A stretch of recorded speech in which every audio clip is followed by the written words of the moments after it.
تفضل مشايخ. الحمد لله والصلاة والسلام على رسول الله ما بعد. باب حفظ العلم. وبه قال حدثنا عبد العزيز بن عبد الله قال حدثني مالك عن ابن شهاب عن الأعرج عن أبي هريرة رضي الله عنه قال إن الناس يقولون أكثر أبو هريرة ولولا آيتان في كتاب الله ما حدثت حديثا ثم يتلو إن الذين يكتمون ما أنزلنا من البينات إلى قوله الرحيم إن إخواننا من المهاجرين كان يشغلهم الصفق بالأسواق وإن إخواننا من الأنصار كان يشغلهم العمل في أموالهم وإن أبا هريرة كان يلزم رسول الله صلى الله عليه وسلم بشبع بطنه ويحذر ما لا يحذرون ويحفظ ما لا يحفظون.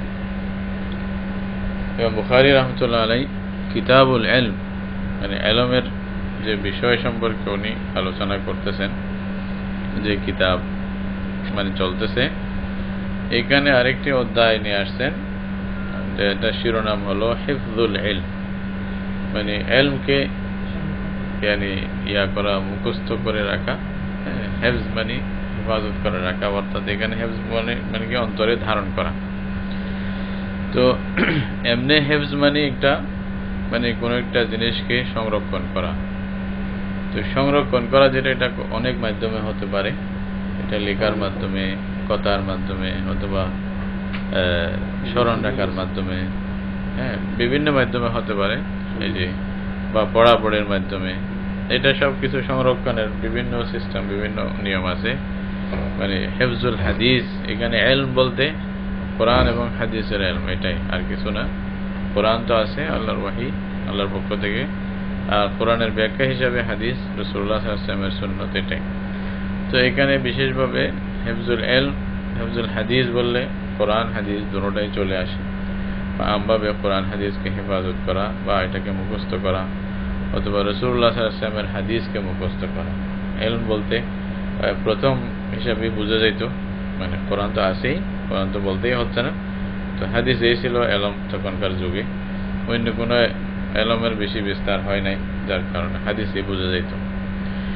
তো হাদিসকে মুখস্থ করে রাখা, মুখস্থ করার মাধ্যমে হাদিসকে সংরক্ষণ করা, এটা হাদিস দ্বারা কিরকম বুঝে আসে, এটা জরুরি কিনা আমাদের জন্য, বা সাহাবায়ে কেরামরা করতেন কিনা, এখন আমাদের দরকার আছে কিনা এরকম হেফজ করা, এটাই ইমাম বুখারী রাহমাতুল্লাহ আলাইহি বুঝাইতে চাচ্ছে আর কি।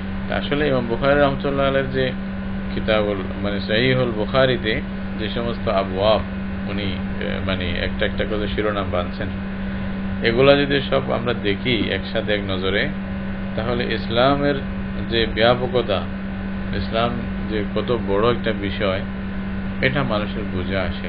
মানে সুবহানাল্লাহ, এক ছোট ছোট বিষয় নিয়ে ইমাম বুখারী রাহমাতুল্লাহ আলাইহি এক একটি বাব, একটি অধ্যায় মানে নির্ধারণ করে দিয়েছেন।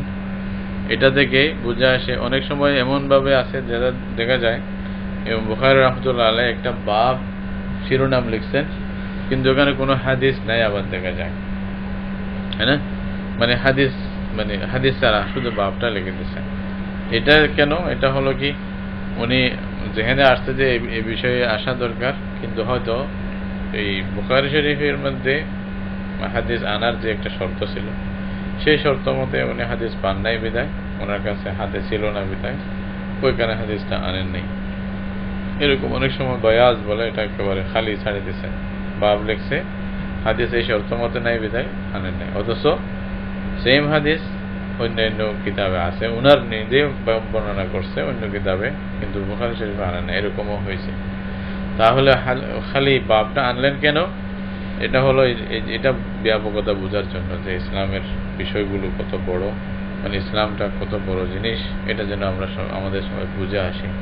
তো ইসলাম মানে জীবনের প্রত্যেকটি ক্ষেত্রে ইসলাম যে মানে কথা বলে, ইসলামের যে মানে সমাধান আছে, এটা যেন মানুষ বুঝতে পারে, এটা একটা ফিকির দেওয়া। এটাই তরজমাতুল আবওয়াব বলে আর কি। তরজমাতুল আবওয়াবের বিষয় খুব বড় গুরুত্বপূর্ণ একটা বিষয়, বিশেষ করে সহিহ বুখারীর জন্য।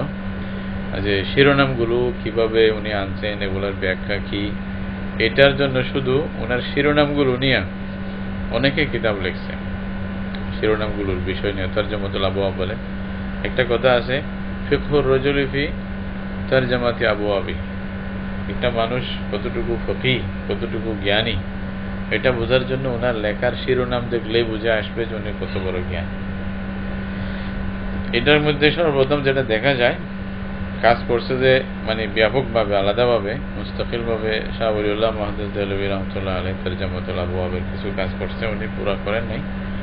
পরবর্তীতে শেখুল হাদিস হযরত মাওলানা জাকারিয়া রহমাতুল্লাহ আলাইহি আবওয়াবুল বুখারীর তারাজেম সম্পর্কে 6 জিলদে বড় একটা কিতাব লিখছে, এত বড় বড় 6 খণ্ড এরকম। এইটা যে দেখতেছেন এর চেয়ে বড় বড় 6 খণ্ড, বিরাট একটা কিতাব লিখছে। এর চেয়ে বড় মবসুদ এবং মুফাসসাল কোনো কিতাব এই বিষয়ে আর লেখা হয়নি।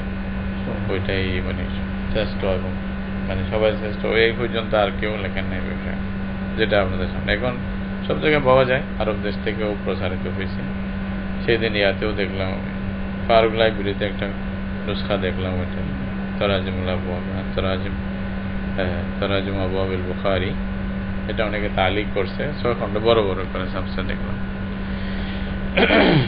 তো ওইটাই ইমাম বুখারী রাহমাতুল্লাহ আলাইহি এই বিষয়টা মানে ফিকিরটা দিতে চান। অনেক সময় তো হাদিস যেটা আছে এটার সাথে কোনো একটু মুনাসিবত আছে, বাবের সাথে যেটা শিরোনামের সাথে অত বেশি পুরোপুরি মিল নেই, তারপরে কোনো ইঙ্গিতে আকারে ইমাম বুখারী রাহমাতুল্লাহ এটা হতে বলতে চান যে এই বিষয়টা ইসলামের সাথে সম্পর্কিত।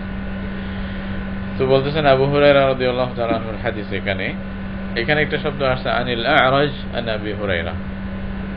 হযরত আবু হুরায়রা রাদিয়াল্লাহু তাআলা আনহুর একজন শাগরিদ, ওনার লকব ছিল আ'রাজ।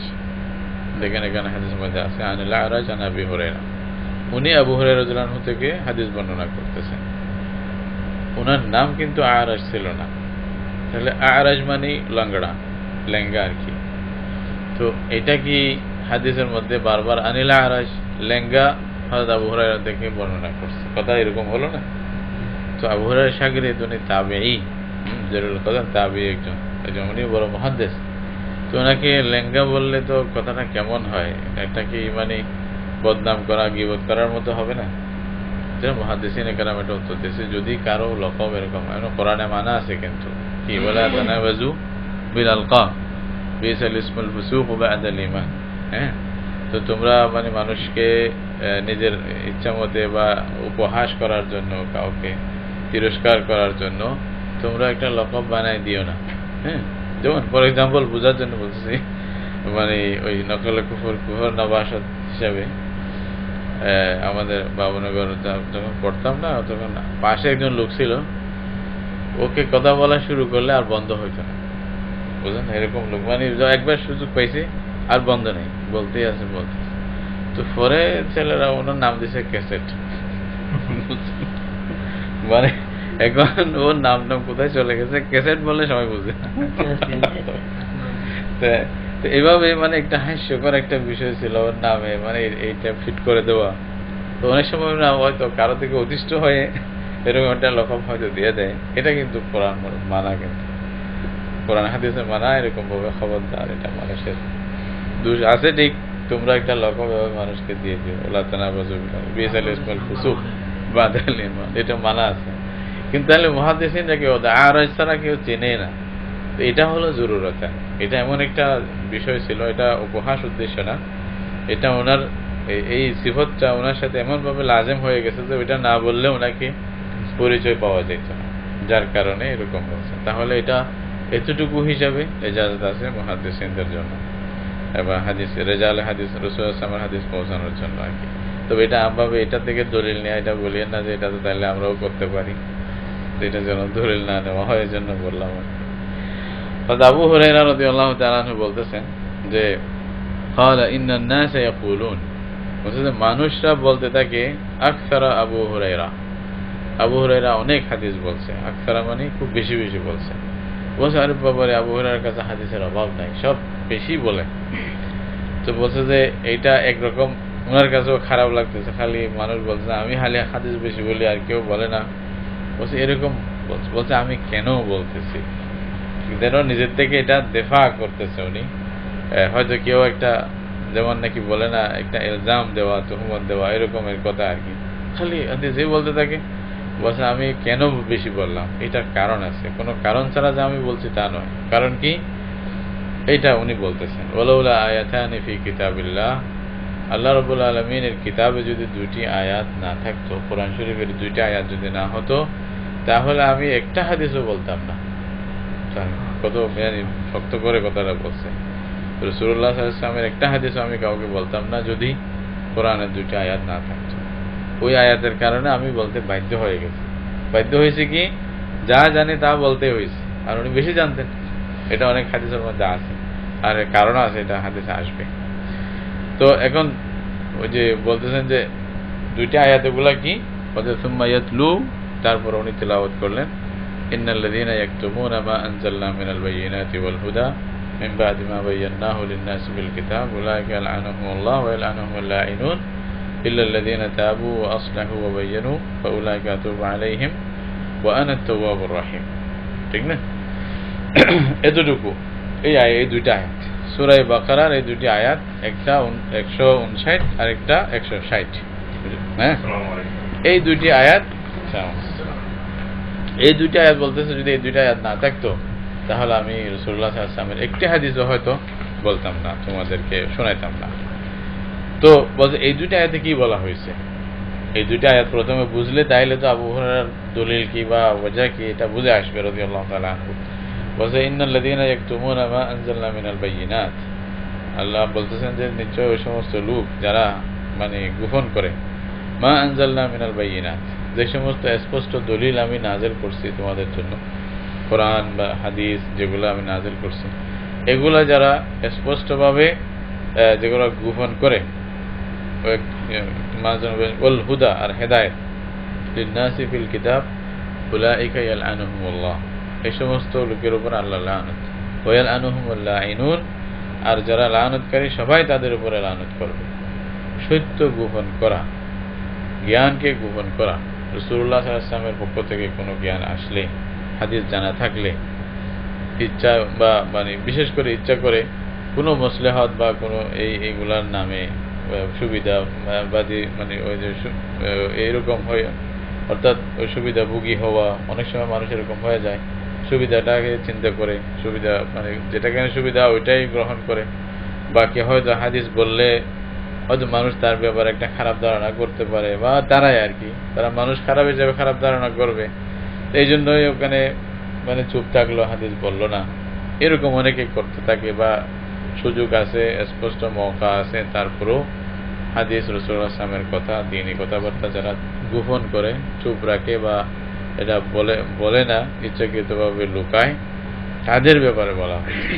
আর অনেক সময় হতে পারে হয়তো আপনার চেয়ে বড় কেউ বলার কথা আছে, এই জন্য আপনি বলতেছেন না, এটাকে বলা হবে না যে আপনি গোপন করছেন। যেখানে আপনার বলার সুযোগ আছে, বলতে দরকার, সেখানে যদি আপনি গোপন করেন, আপনি ছাড়া আর কেউ বলার মতো নাই, বা আপনি না বললে জিনিসটা স্পষ্ট হবে না মানুষের সামনে, এখানে না বলা মানে উল্টা একটা দলিল হয়ে যাবে, তাহলে অবশ্যই আপনি বলবেন। এখানে গোপন করলে এই আয়াতের যে ওয়াঈদ, এই আয়াতের মধ্যে যেভাবে একটা ভয়ানক ধমকি আছে, ধমক দেওয়া হয়েছে, ওইটার আপনি অন্তর্ভুক্ত হবেন। উলাইকাল্লাযীনা ইয়ালআনুহুমুল্লাহ ওয়া ইয়ালআনুহুমুল লাঈনুন, যে আল্লাহ লানত করবে এবং যারা লানতকারী তারাও লানত করবে। যারা লানতকারী বলতে কোথাও কোথাও আয়াতের মধ্যে, এরপর আয়াতের মধ্যেও আছে ওয়ান্নাসি আজমাইন, যে সমস্ত মানুষ লানত করবে, এরকম মানে আয়াতের মধ্যেও আছে, কোনো কোনো হাদিসের মধ্যেও আছে, সবাই তার উপরে লানত করবে। কিন্তু ইল্লাল্লাযীনা তাবু ওয়া আসলাহু ওয়া বায়্যানু, যারা তওবা করবে, যারা ঠিক হয়ে যাবে, তারপরে দ্বীনের কথা বলে দিবে, ফাউলাইকা আতুবু আলাইহিম, আল্লাহ তাদের আমি তওবা গ্রহণ করব, তাদেরকে কবুল করব, ওয়া আনা আত-তাওয়াবুর রাহিম, আমি তওবা গ্রহণকারী, আমি দয়ালু, এটা বলা হয়। তাহলে এটা যদি কেউ ভুলে করে ফেলে, তাহলে এটা থেকে রুজু করে আবার নতুন করে দ্বীনের কথাবার্তা বলা শুরু করে দিতে হবে, তাই না? ফর এক্সাম্পল মনে করেন, এই যে একটা কথা কেউ প্রশ্ন করলো যে দাড়ির ব্যাপারটা, কথার কথা, হয়তো সামনে বা উপস্থিত যারা আছে তাদের মধ্যে এমন কোনো ব্যক্তি আছে যার সাথে হয়তো বন্ধুত্ব অথবা একটা সম্পর্ক অথবা ওনার পয়সার মহতাজ, এই কারণে কথাটা গোপন করে অন্যদিকে নিয়ে গেলাম, এটা ইজাজত দেয় শরীয়ত। বন্ধুত্বর জায়গায়, হকটা হকের জায়গায় আপনি স্পষ্ট বলে দেন। এটা এভাবে বলেন না যা তারপর আঘাত আসে বা ব্যক্তিগতভাবে বা উনি আহত হন, এভাবে না বলে শরীয়তের যেটা বিষয় এটা আপনি স্পষ্ট বলে দেন। এখানে গোপন করার কিছু নাই, কথার কথা এরকম আর কি। একটা মেসাল দিলাম, এরকম আরো অনেক আছে। কথা একটা বড় লোকের ঘরে গেলেন, তো বড় লোকের কারণে আপনি পর্দার কথাই গোপন করে দিলেন, তাই না? কারণ এই কারণে গোপন করতেছেন যে এই বড় লোক এখানে সামনে যদি পর্দার কথা বলি আমার সব সুযোগ নষ্ট বিলুপ্ত হয়ে যাবে, সামনে থেকে দাওয়াত পাওয়া যাবে না, বুঝেন না? তো ওকে রাজি করার জন্য আমি এখানে দাফা চাফা দিলাম, এগুলা নাই শরীয়তে। এগুলা মিনাল বায়িনাতি ওয়াল হুদা, ওইটার উপর আসবে যদি এইভাবে আমরা গোপন করি। তো এই জন্য এলম গোপন করা এটা বড় মহাপাপ, এটাও নিষেধ। এটা হাদিসের মধ্যে মানা আছে। এর আগে আপনারা হয়তো হাদিস পড়ছেন, মান সুইলা আন ইলমিন আলিমাহু সুম্মা কাতামাহু উলজিমা ইয়াউমাল কিয়ামাতি বিল জামিন মিন নার। যে দিন জানা আছে তারপরেও গোপন করতেছে, বলতেছে না, তাহলে তাকে কিয়ামতের দিন আগুনের লেগাম দেওয়া হবে মুখে, আল্লাহ তাআলা এটা শাস্তি দিবেন। তো কিতমানুল ইলম এটা। তো আবু হুরায়রা রাদিয়াল্লাহু তাআলা বলতেছে, রাসূলুল্লাহ সাল্লাল্লাহু আলাইহি ওয়াসাল্লামের হাদিস যেহেতু আমার যতটুকু জানা ছিল ওটা যদি আমি গোপন করি, যদি আমি না বলি, এই আয়াতের অন্তর্ভুক্ত হব, এই আয়াতে যে অভিশাপ দেওয়া হয়েছে এগুলার আমি অন্তর্ভুক্ত হব, সেই ভয়ে আমাকে বলতে হয়েছে।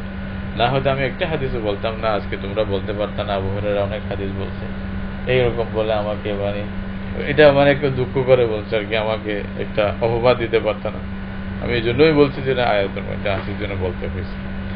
তারপর উনি বলতেছেন যে দেখো আরো একটি কারণ আছে, এটা হলো অন্যান্য ভাইয়েরা এটা বলতেছে হাদিস শুধু আমি জানি তা নয়, হাদিস তো সবাই জানে, মুহাজিরিনরাও জানে, আনসাররাও জানে, কিন্তু ওনারা বলার সুযোগ পান নাই, আমি সুযোগ পাইলাম কেমনে, এটা উনি বলতেছেন। ইন্না ইখওয়ানানা মিনাল মুহাজিরিন কানা ইয়াশগালুহুম আস-সাফকু বিল আসওয়াক। বলছে আমাদের যারা মুহাজির ভাই ছিল, হিজরত করে যারা আসছে মদিনা, ওই মক্কা থেকে মদিনা শরীফে, তাদেরকে মুহাজির বলে ইসলামের পরিভাষায়। আর মক্কাতে যারা ছিল তখনকার যুগে যারা নুসরত করছে তাদেরকে মদিনাতে যারা ছিল তাদেরকে আনসার বলা হয়। তার মুহাজির আনসার এটাই মুসলমানদের দুইটা গ্রুপ ছিল। মদিনা শরীফে যখন ইসলামী স্টেট কায়েম হয় তখন মুসলমানদের বড় দুই গ্রুপের মধ্যে আল মুহাজিরিন ওয়াল আনসার এটাই বলা হয়। তো ওগুলোর কথা আল্লাহ তাআলা কোরআনে বলছে, কোরআনে বলুন মিনাল মুহাজিরিন ওয়াল আনসার, তাই না? তো মুহাজির যেহেতু ওরা আগের জন্য আগে ওদের কথা বলা হয়েছে, আনসার এদের পরে আসতেছে, পরের কথা বলা হয়েছে। তো মোটমাট মুহাজির আনসার দুইটা গ্রুপ। বলছে যে দুনো গ্রুপের মধ্যে কি অবস্থা ছিল, বলছে আমার যারা মুহাজির ভাই ছিল ইয়া থেকে মক্কা থেকে যারা হিজরত করে মদিনা শরীফে আসছে, কানা ইয়াশগালুহুম আস-সাফকু বিল আসওয়াক। তো এটা যেটা আস-সাফকু বিল আসওয়াক বলতেছে, বাজারে গিয়া হাতে সফকুন হাতের উপর হাত দিয়া তালি মারা, এটাকে বলে সফক। তো সফকু বিল আসওয়াক বাজারে গিয়া তালি মারা। বলছে তাদেরকে বাজারে গিয়া তালি মারা তাদেরকে ব্যস্ত করে রাখছিল। এখন কিরকম কথা, বাজারে গিয়া তালি মারা এই শব্দটা, এই পরিভাষাটা ব্যবহার করা হইতো। আসফকু বিল আসওয়াক ব্যবসা করা। আসফকু বিল আসওয়াকের মানে হলো কি ব্যবসা। এটাও আবার অন্য অর্থ নয়, এটাও তখন পরিভাষা এটাই অর্থ ছিল। কারণ ওই ব্যবসা করতে গিয়া এদিকে সামান দিবে, টাকা দিতে সময় এরকম হাততালি দিয়া তারপর টাকা নিবে, আবার সাফ করবে, এরকম একটা। ওই যারা গ্রামের বাজার টাজার দেখছেন কিনা জানি না, গরিব মানুষ এরকম করে যারা ওই আলু চাউল টাউল বিক্রি করবে, আবার তালি মারি আবার টাকা নিবে, আবার সাফ করবে, আবার দিবে, এরকম আর কি। তো এটাকে ইঙ্গিতে বলা হয়েছে যে ব্যবসা। তো এটা আবুরা যেন ওইভাবেই বললেন আর কি। তো বলছে যে দেখো তাদের কিন্তু ব্যবসায় ব্যস্ত রাখছে, তারা ব্যবসা নিয়ে ব্যস্ত ছিল। এটা হাদিসের মধ্যে আছে, যখন মুহাজিরিনরা প্রথমে আসলেন মদিনা শরীফে, তো রাসূলুল্লাহ সাল্লাল্লাহু আলাইহি ওয়াসাল্লাম বয়ান দিলেন এবং ভ্রাতৃত্ব স্থাপন করে দিলেন সবার মধ্যে। তখন আনসারীদের যে নুসরত এবং ত্যাগ ত্যাগের যে কাহিনী, ইতিহাস যেটা লিপিবদ্ধ করছে, পৃথিবীর ইতিহাসে এর আগেও ছিল না, এরপরও এরকম কোনো নজির পাওয়া যাবে না। এরকমভাবে কতগুলি ঘটনা ইতিহাস লিপিবদ্ধ করছে, ইসলামের ইতিহাস। কিরকম?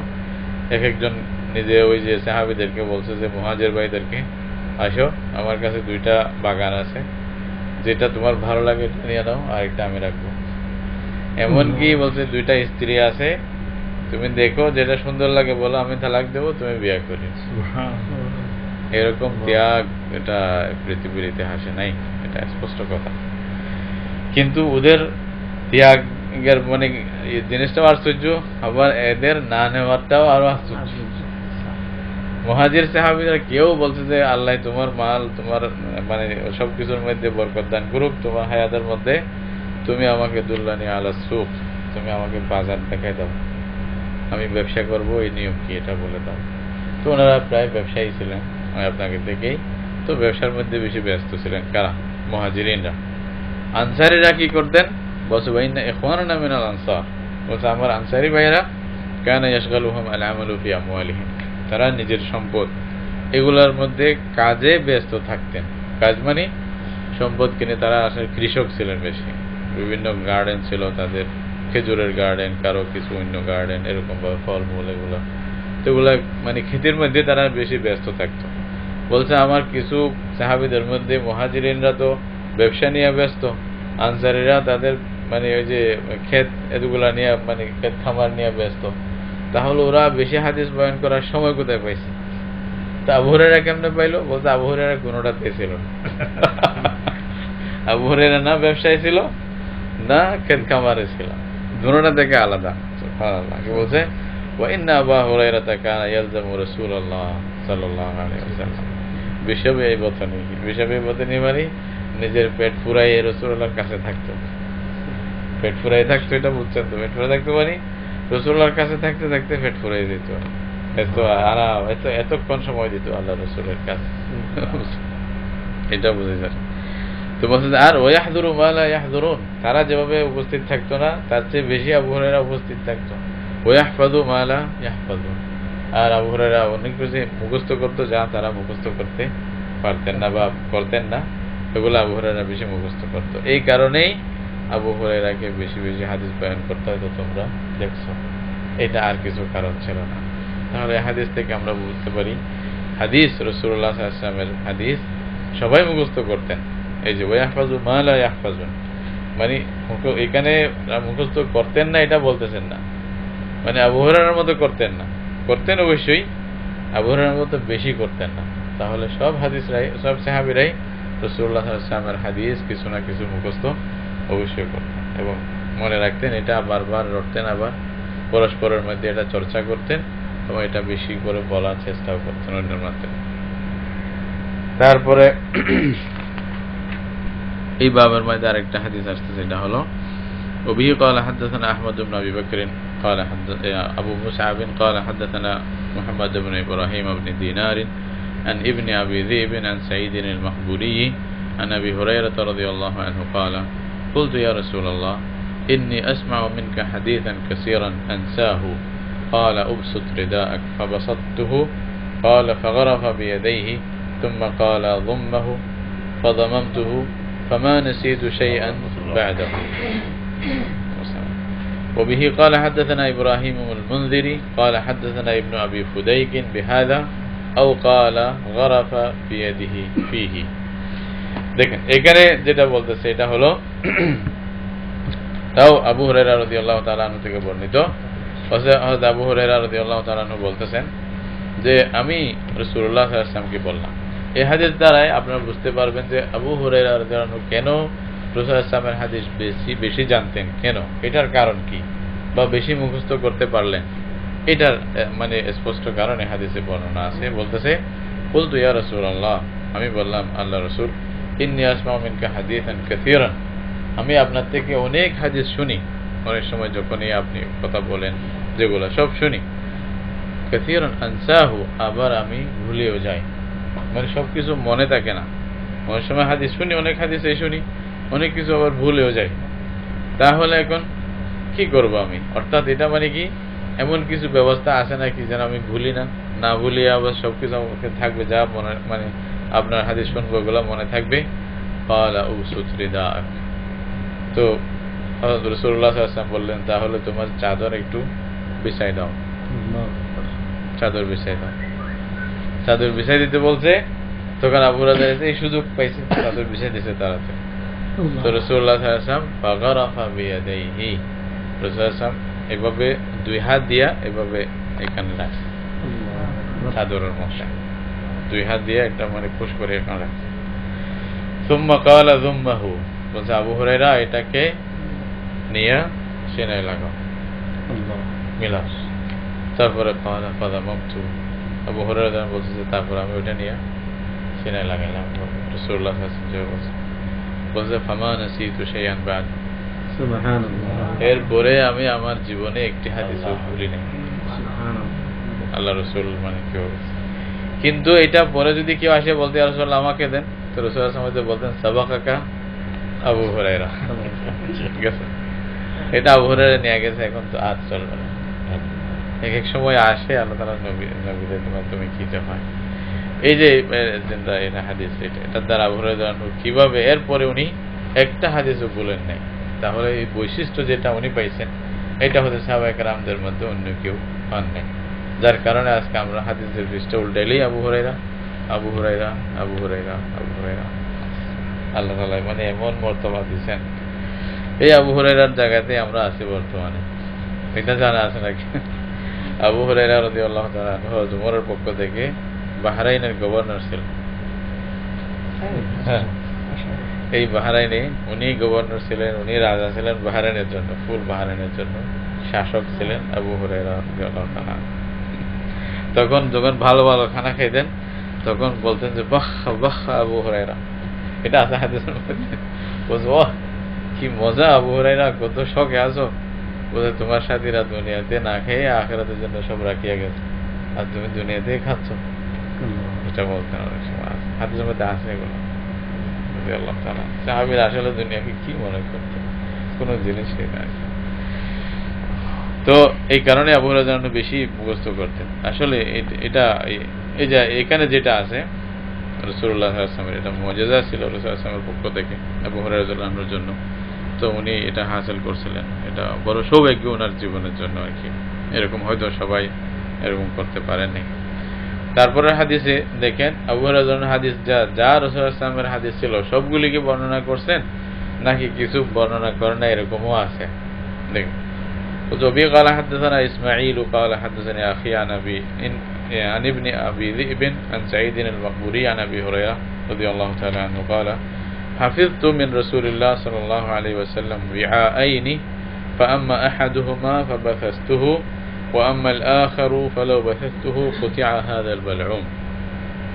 এই হাদিসটা একটু কঠিন, দেখেন কি বলতেছে। আবু হুরায়রা রাদিয়াল্লাহু তাআলা বলতেছেন যে আমি রাসূলুল্লাহ সাল্লাল্লাহু আলাইহি ওয়াসাল্লাম থেকে মুখস্থ করেছি দুই ভাণ্ড বড় বড়, বিআউন একটা জরফকে বলে আর কি, বড় একটা মানে পাত্র যেখানে আপনি অনেক কিছু জিনিস রাখতে পারেন, মানে দুই টাল বলেন আর কি, একটা এটা একটা টাল আর একটা টাল, বড় ডেক বলে, দুই ডেক অথবা দুই গাঁটি, যে কোনো কিছু বলতে পারেন এরকম আর কি, মানে জিনিস রাখার পাত্র। বলছে বড় বড় দুই পাত্র, কোন কোন হাদিসের মধ্যে তিন পাত্রের কথা আছে, এটা হলে একটা হয়তো দুইটার সমান আর একটা তার চেয়ে কম, এরকম হবে আর কি, এই অর্থ এটাই হবে। বলছে ফাম্মা আহাদুহুমা ফাবাসাসতুহু, বলছে একটা বড় যেটা পাত্রের মধ্যে হাদিস রাসূলুল্লাহ মুখস্থ করছিলাম ওইটা পুরো ঢালে দিছি, মানে আপনার মানে এটা মানুষকে বলে দিছি, ওইটা আমি একটাও কিছু এদিক সেদিক রাখি নাই। ওয়া আম্মাল আখার, আরেকটা যেটা আমি রাসূলুল্লাহ সাল্লাল্লাহু আলাইহি ওয়াসাল্লামের হাদিসগুলো বা কথাগুলো জানতাম, ফালাউ বাসাসতুহু, যদি এটা আমি ওখান থেকে কিছু বলতাম, কুতিয়া হাযাল বালউম, বালউম মানে গলা, এটা গলা ধরিয়া বলছে যে যদি আমি ওইটা বর্ণনা করতাম এই গলা কেটে যাইত। আল্লাহু আকবার, এটা কি বললেন? তাইলে এটা সমস্যা কি ছিল, এটার অর্থ কি? অর্থাৎ আবু হুরায়রা বলতে যে আমি এটা বলতাম গর্দান কেটে দিত। এটা হলো ওনার ইজতিহাদ ছিল বা অবস্থা হিসেবে ওনার বুঝে আসছে এই পরিস্থিতিতে এই হাদিস বললে আমাকে তো শেষই করে দেবে, কেউ রাখবে না, বাঁচায় রাখবে না, এমন পরিস্থিতি হয়ে গেছে। এটা কি ছিল? এই নিয়ে মুহাদ্দিসিনদের বিরাট মাথা ব্যথা যে এটা কি বললেন উনি, বুঝেন না? কারণ এটা তো তাবিঈন, তবে তাবিঈন যারা ওনার শাগির্দ ছিল অনেকে এটার ব্যাখ্যা করছে যে এটার অর্থ কি। উনি যে বলছেন একটা এটা স্পষ্ট যে দ্বীনের ব্যাপারে, শরীয়তের ব্যাপারে, যেটা রাসূলুল্লাহ সাল্লাল্লাহু আলাইহি ওয়াসাল্লামের শরীয়তের ব্যাপারে, মানুষের সাথে যেটা দ্বীনের আহকামের সম্পর্ক আছে, দ্বীনি বিধিবিধানের সম্পর্ক আছে, এই সমস্ত কোনো হাদিসের ব্যাপারে এটা বলেন নাই যে আমি এটা বললে আমার গলা কাটা হবে, এটা নয়, বা এরকম কোনো হাদিস উনি গ্রহণ করেন নাই। এটা প্রথম হাদিসে যেটা স্পষ্ট বুঝে আসছে।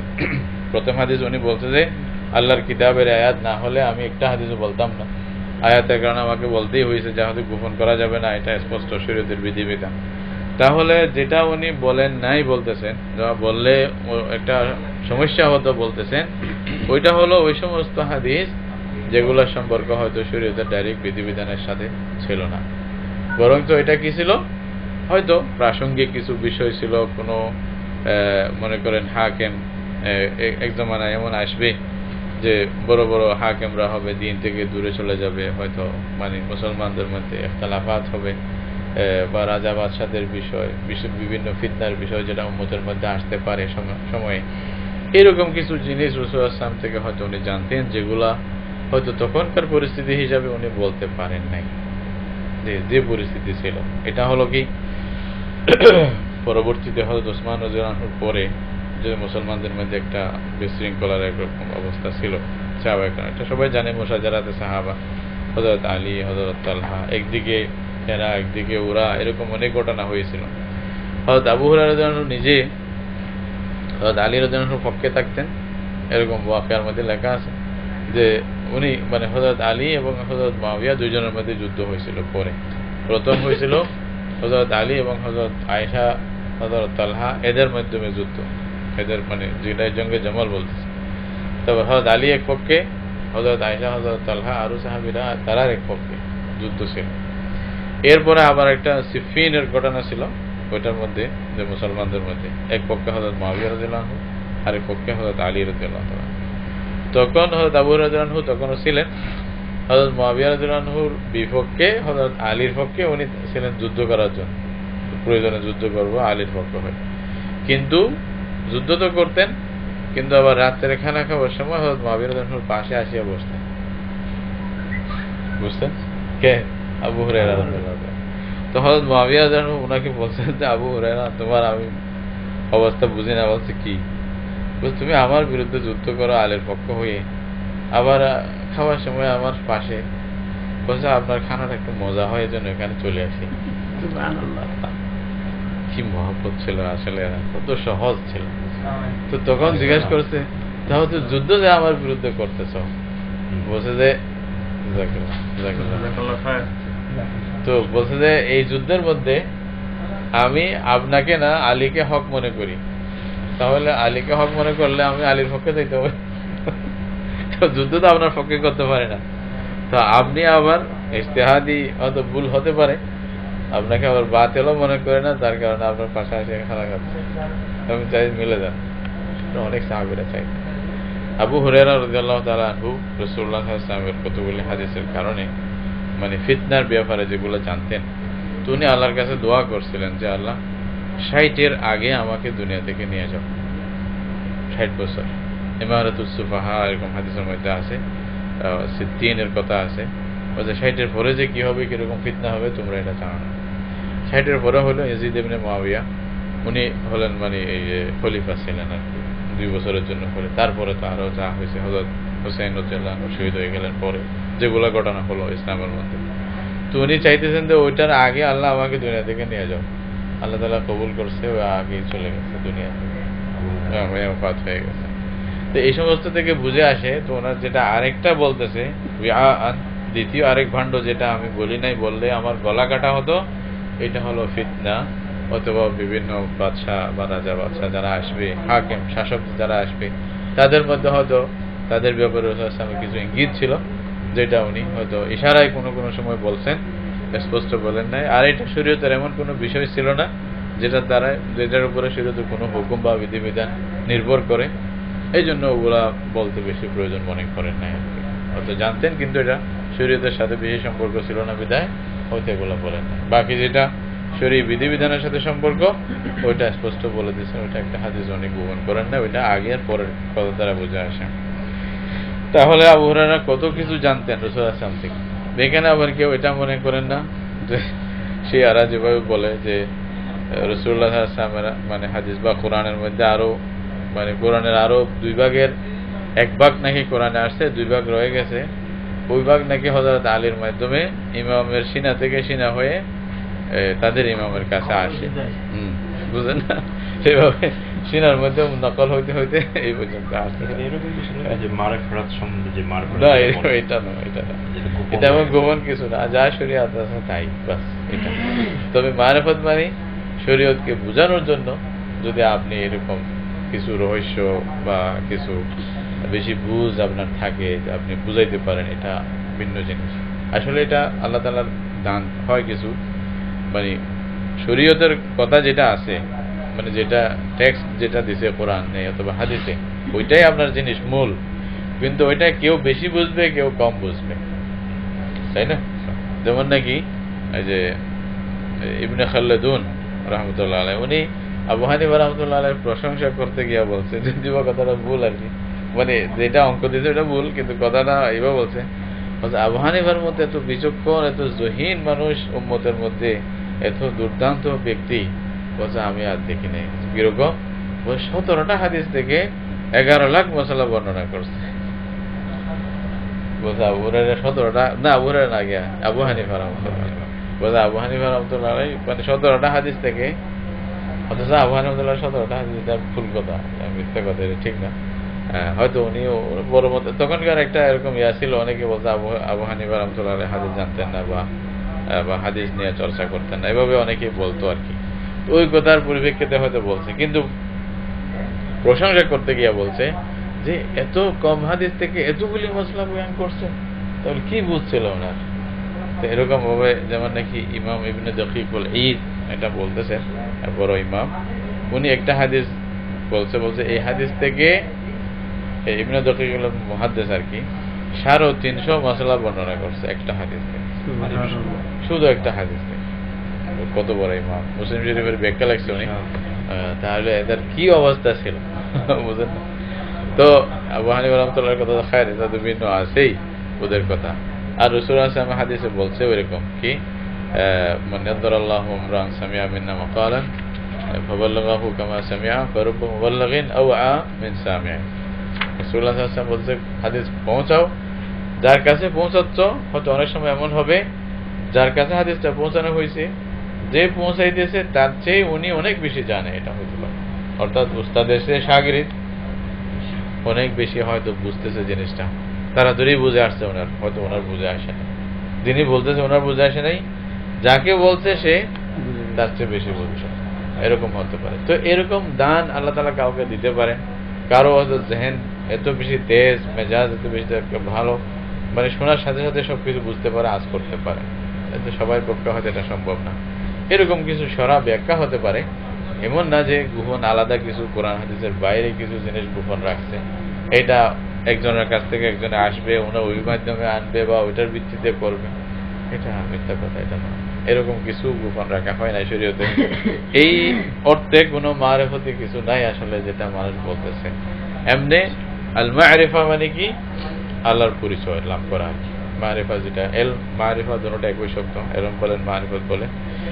তো যারা এই লাইনে যারা মানুষ ছিল তারাই, যেমন নাকি বু আলী কালান্দার রহমতুল্লাহ আলাইহি একজন বুজুর্গ ব্যক্তি ছিলেন এই লাইনের আর কি। তো উনি স্পষ্ট বলছিলেন শরীয়তরা মুকদ্দম দারে আকনু তরিকত আজ শরীয়ত নিস্তাবের। উনি স্পষ্ট বলতেছে যে শরীয়তকেই সর্বপ্রথম রাখবে, আর তরিকত এটাও কোনো শরীয়তের বাইরে কিছু নয়, তোমরা এটা মনে করবে না, খবরদার। এটা উনি অনেক বড় একজন ব্যক্তি এই লাইনের, মানে উনি নিজে বলতেছে যে আলাদা তরিকত মরিকত বলতেছে কোনো কিছু না, এই সমস্ত কিছু এরকম আলাদা কিছু নাই, এটা মেনে করবে না। কোরআন হাদিস থেকেই এটার হয়তো নির্যাস হয়তো তোমরা বের করে। যেমন হাদিসের মধ্যে আছে, অনেক হাদিস আছে রাসূল সাল্লাল্লাহু আলাইহি ওয়াসাল্লামের এরকম, হয়তো আমরা এই হাদিসগুলো গবেষণা করি না বা পড়ার চেষ্টা করি না, যে কয়েকটা সামনে আছে এটাই মনে করি হাদিস। হাদিসের ভান্ডার বিরাট। ইমাম বুখারী রাহমাতুল্লাহ আলাইহি যেভাবে বলছে, আমি বলছিলাম, উনি বলতেছে 1 লাখ সই হাদিস থেকে বুখারী শরীফ লেখছে, এই বুখারী শরীফে সবচেয়ে বেশি থেকে বেশি হইলে 12,000 হাদিস পাওয়া যায়। তাহলে ওনার কথা মতে আরো মানে কত, মানে 88 আছে নাকি 89, 88 না? তো 88,000 হাদিস সহিহ হাদিস যেটা অন্য জায়গায় রয়ে গেছে, তাই না? তাহলে ওগুলো কোথায়? আপনি বুখারীর কিতাবুল মুফরাদে দেখবেন অনেক হাদিস পাওয়া যাবে যেগুলো বুখারীতে নাই। কিতাব আত-তারিখুল কবীরে পাবেন অনেক হাদিস আছে যেগুলো বুখারী শরীফে নাই। যে বললাম মুসান্নাফ ইবনে আবি শাইবা, মুসান্নাফ আব্দুর রাজ্জাক, এভাবে মানে মুস্তাদরাক হাকিম, আরো যেগুলো আছে আর কি, ইবনে হিব্বান, ইবনে খুজাইমা, যেগুলো বড় বড় কিতাব, এখানে অনেক হাদিস পাবেন যেগুলো বুখারীতে নাই। তো আমরা যদি হাদিসের মানে শুধু বুখারীর মধ্যে সীমাবদ্ধ মনে করি, এটা আমাদের ভুল, এটা হয়তো আমাদের অজ্ঞতা, এছাড়া আর কিছু না। হাদিসের মধ্যে আছে এরকম, যেমন নাকি এমন নাকি বুখারী মুসলিমের অনেক হাদিসের মধ্যে এমন এমন কিছু বিষয় পাওয়া যায় যেটা স্বাভাবিক কথার সাথে মিল খাবে না। রাসূল সাল্লাল্লাহু আলাইহি ওয়াসাল্লাম বলতেছে, এমন যদি আমি যা জানি তা তোমরা জানতা, এখানে বলছে যদি আমি যা জানি তা জানতা, তোমরা বেশি হাসা বন্ধ করে দিতা, কম হাসতা, তোমরা বেশি বেশি কান্না করতে, এবং স্ত্রী বাচ্চা ছেড়ে তোমরা জঙ্গলে দৌড়াই যেতে। হাদিস আছে সাফ সাফ রাসূল সাল্লাল্লাহু আলাইহি ওয়াসাল্লাম বলছে, ওয়াতারাকতুম আল হুজুরাত, তোমরা এই যে ঘর ছেড়ে জঙ্গলে বের হয়ে যেতে কান্না করতে। তাহলে এটা কোনো কোনো বান্দার সাথে হতে পারে, কারো অবস্থা এরকম হয়ে যেতে পারে। আল্লাহ তাআলার কোনো বান্দা এরকম যে ওইটা চিন্তা, ওইটা গবেষণা করতে করতে হয়তো এমন ধ্যান ধারণা হলো সবকিছু ছেড়ে চলে গেল, এরকম হতে পারে। মজজুবুল হাল হয়ে যায় অনেক সময়, এটা অসম্ভব না। তবে এটাকে আমরা শরীয়তের ভিত্তি বা শরীয়তের উপরে স্থান দেওয়া, এটা যেন আমরা او بتاع بس عطى جزاكم الله خير شيخ. عندك دخل سويتشات مال اي سي هني بدايات مال ورشه ان شاء الله.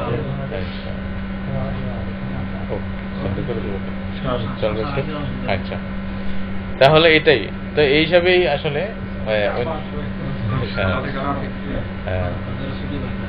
তো মানে গোপন কিছু আছে বলে এটা মনে করবেন না, শরীয়তের মধ্যে কিছু গোপন করা নাই। রাসূল করিম সাল্লাল্লাহু আলাইহি ওয়াসাল্লাম স্পষ্ট বলছে যে এটা দ্বীন, এটা শরীয়ত হলো কি আল হানিফিয়াতুস সামহা আল বাইদা লাইলুহা কানাহারিহা।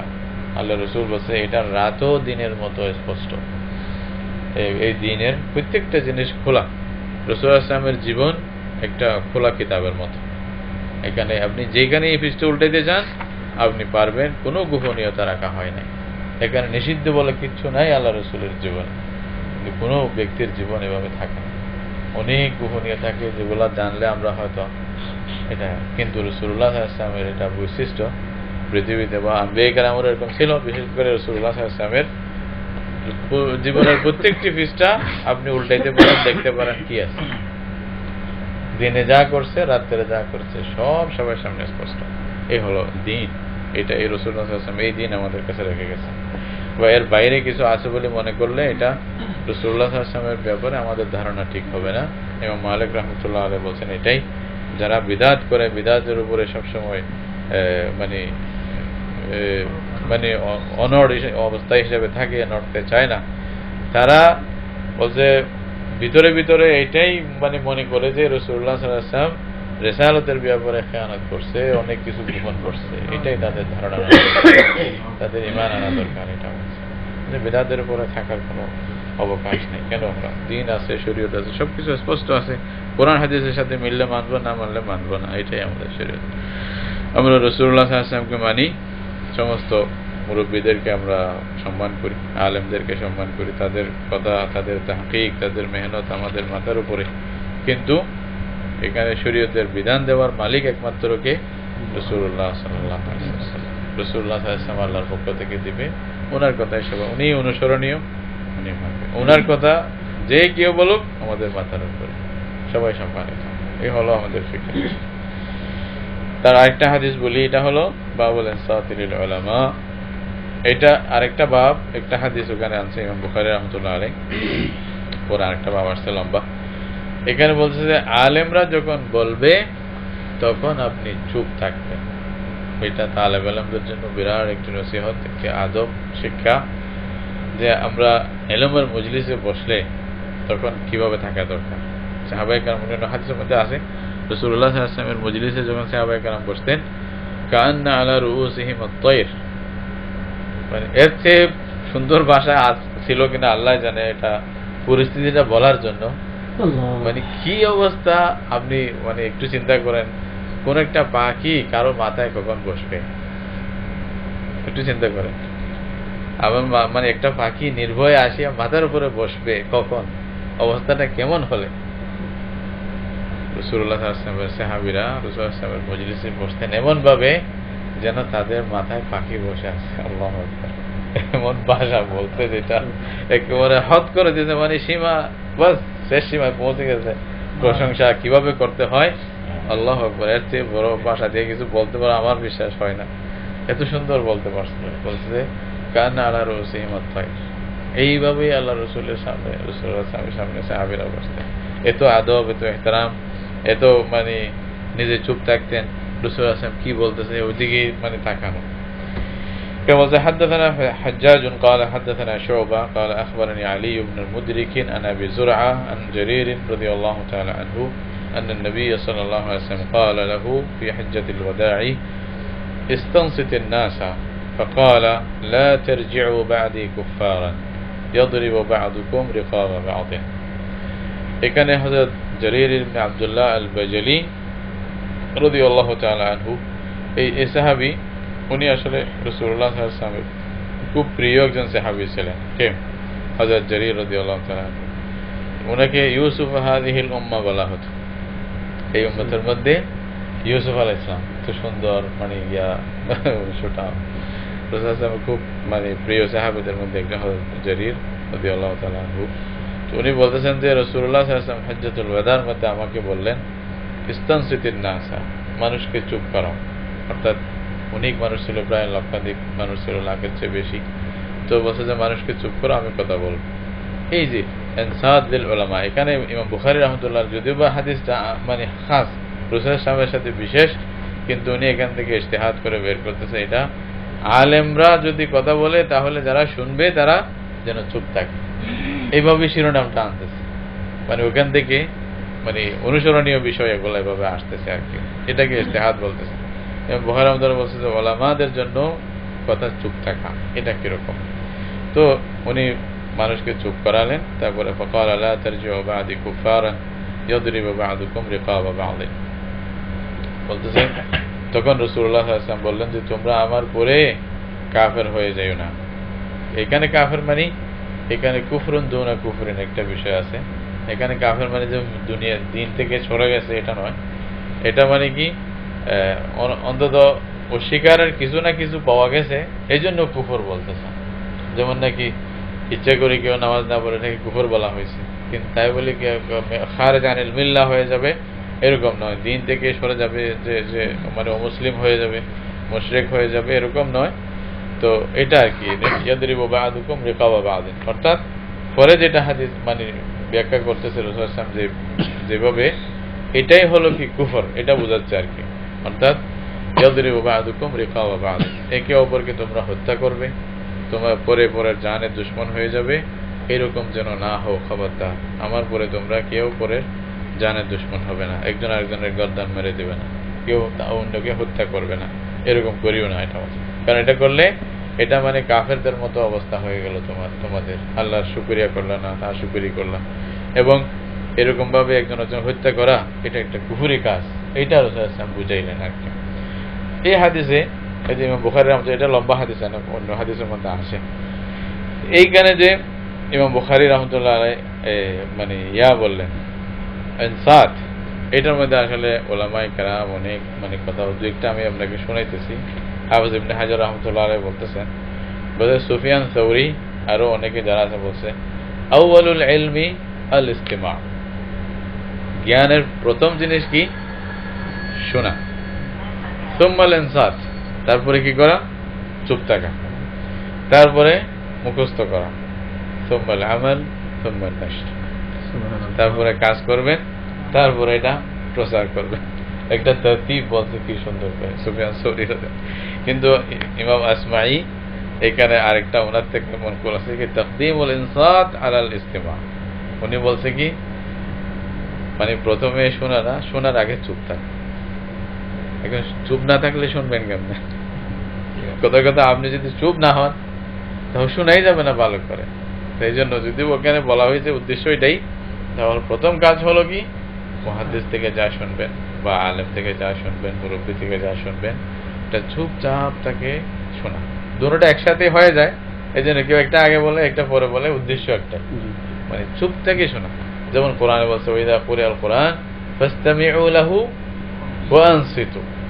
তো আসলে ফাসতামিউ লাহু ওয়া আনসিতু এটা কি আগে শুনিয়ে তারপরে চুপ থাকবো নাকি চুপ থাকিয়ে শুনবো? দুটোটা একই একসাথে আসে।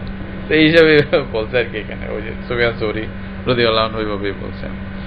তো আর কেউ বলছে ক্বালা আল ইনসাত মিনাল আইনাইন, দুটোটাই দিক সেদিক হয়, এটা কোনো অসুবিধা নেই। ইবনে উয়াইনা রাদিয়াল্লাহু তাআলা আনহু, উনি বড় একজন মুহাদ্দিস, উনি বলতেছেন ওমা নাদরি কাইফা যালিক। তো উনি একজন মানে মুহাদ্দিসকে বলতেছেন, মানে মুতারিফ নামে একজন বড় মুহাদ্দিস বলতেছে যে চুপ থাকা এটা কি আমরা কেমনে বুঝবো? যে চুপ থাকা যেটা একটা হক, মানে এলমের জন্য, মানে যারা উস্তাদ মানে উস্তাদের সামনে চুপ থাকবে শাগিরদেরা, এটা কিরকম? তো উনি বললেন যে ইবনে উয়াইনাকে, উনি মুতারিফ রাদিয়াল্লাহু তাআলা বড় একজন মানে মুহাদ্দিস, ওনার উস্তাদ, উনি বলতেছেন ইদা হাদাসতা রাজুলান, বলছে মনে করো তুমি একজনকে হাদিস বলতেছো, অর্থাৎ ক্লাস চলতেছে, আপনি মানে কিছু ব্যাখ্যা করতেছেন, তখন ফালাম ইয়ানজুর ইলাইকা, সেই ব্যক্তি আপনার দিকে দেখলো না, অন্যদিকে তাকায় থাকলো, বা অন্য কোনো মানে কথাবার্তা বলতেছে বা অন্য কিছু করতেছে, বলছে লাম ইয়াকুন মুনসিতান, তাহলে সে চুপ থাকে নাই, আপনার দিকে ইনসাত তার থেকে পাওয়া যায় না।